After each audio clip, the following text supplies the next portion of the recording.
Hello दोस्तों, welcome to my new vlog of hashtag Arogya Jeevan. मैं आपका नेचुरोपैथी एक्सपर्ट और योगा प्रैक्टिशनर करण नए व्लॉग के साथ हाजिर हूँ। दोस्तों, जिस विषय पे आज मैं आपको यौगिक टिप्स दूंगा, वो विषय के साथ बहुत लोग भारत में अपना जीवन खोते हैं या इतना पैसा उनके खर्चा हो जाता है कि वो बेचारे बहुत प्रॉब्लम में आ जाते हैं। दोस्तों, दो विषय जिसके बारे में मैं आज आपसे बात करूंगा वो है गांठ या ट्यूमर। गांठ या ट्यूमर दो किस्म के होते हैं, एक कैंसीरियस, एक नॉन कैंसीरियस, जिसको इंग्लिश में मेडिकल टर्म्स में कहा जाता है मैलिग्नेंट ट्यूमर या बिनाइन ट्यूमर। दोस्तों, ट्यूमर किसी भी प्रकार का हो, आयुर्वेद या यौगिक टिप से वो 100% ठीक होता है। थोड़ा टाइम लगता है लेकिन शर्तिया ये ठीक होता है।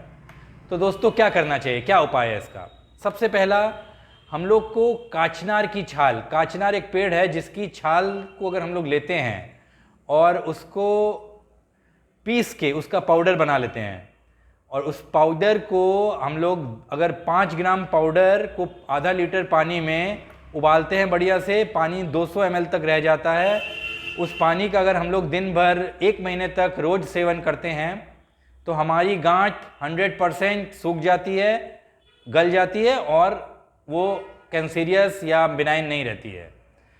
दोस्तों, काचनार की छाल आपको मार्केट में कहीं भी मिल सकती है और अगर काचनार की छाल नहीं मिलती है तो बहुत सी कंपनियां काचनार की छाल को पीस के उसका पाउडर भी सप्लाई करती हैं।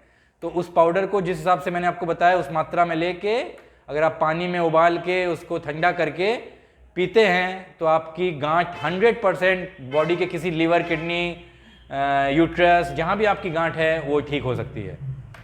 दूसरा है दोस्तों करक्यूमिन। करक्यूमिन हम लोग को हल्दी से मिलता है, कच्ची हल्दी।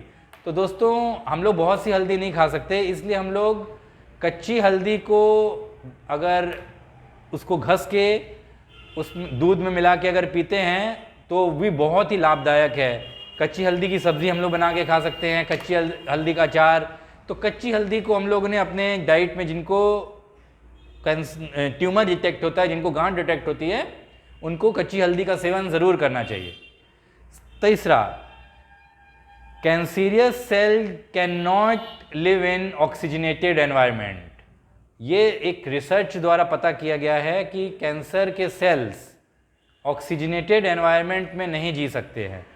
अगर हम लोग की बॉडी के अंदर ऑक्सीजन की मात्रा ज़्यादा होगी तो कैंसीरियस सेल्स उसी में नहीं रिवाइव कर पाएंगे और मर जाएंगे, उनकी ग्रोथ एकदम खत्म हो जाएगी। तो उसके लिए आपको रोज भस्त्रिका प्राणायाम करना है। भस्त्रिका मतलब इनहेलिंग, एक्सहेलिंग,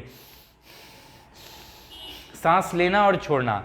अगर हम लोग 15 से 20 मिनट डीप ब्रीदिंग करते हैं, सांस लेते हैं, अगर हम लोग को ट्यूमर है या नहीं है, अगर हम लोग इनहेलिंग, एक्सहेलिंग, डीप ब्रीदिंग रोज करेंगे तो हम लोग को कोई भी प्रकार की बीमारी नहीं लगेगी, क्योंकि ऑक्सीजनेटेड एनवायरनमेंट में कोई भी बीमारी नहीं लगती है।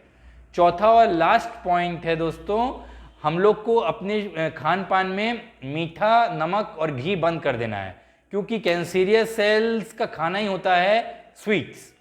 तो अगर हम लोग प्रोसेस्ड स्वीट जैसे चीनी, सादी वाइट चीनी को अपने डाइट से, या कार्बोहाइड्रेट मतलब आलू और चावल को अपने डाइट से एलिमिनेट कर देते हैं, तो कैंसीरियस सेल्स को उनका खाना नहीं मिलेगा, उनकी ग्रोथ बंद हो जाएगी, वो अपने आप मर जाएंगे।